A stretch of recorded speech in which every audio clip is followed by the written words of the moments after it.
Hello students, I would like to give you a short tutorial on the Bureau of Labor Statistics Occupational Outlook Handbook website. This is a really great tool for looking at the kinds of occupations that we have here in the United States and also at the pay ranges and the working conditions and education that any of these occupations might require.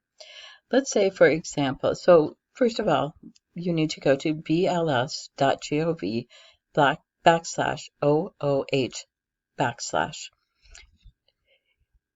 As you can see on the left side here are the several occupation groups that the Bureau of Labor Statistics has devised for all of the occupations that we might find in the United States.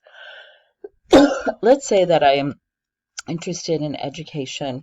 I can click on this general occupational group, and then I can see the different kinds of occupations that are available in education. Let's say I'm interested in becoming a high school teacher.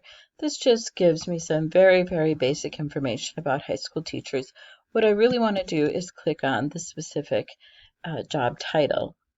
So we can see across the tabs here that there are a number of tabs that give you different information about what kinds of tasks each of these jobs involve.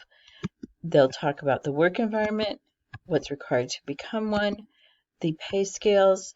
Keep in mind these are different depending on the area of the country that you live in, as is Job Outlook, but this is the overall American Job Outlook.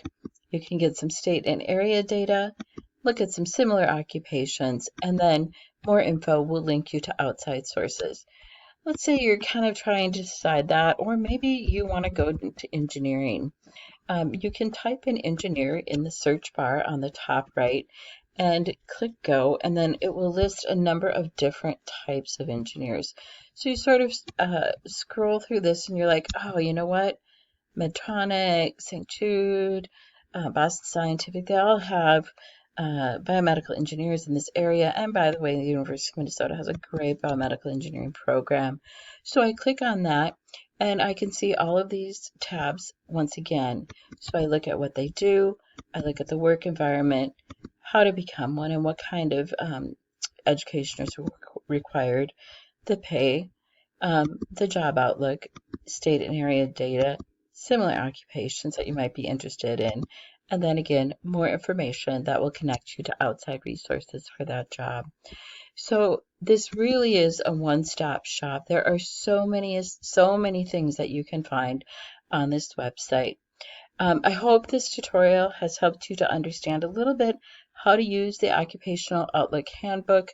And if you have any questions, please feel free to contact me. Thank you so much. Have a great day.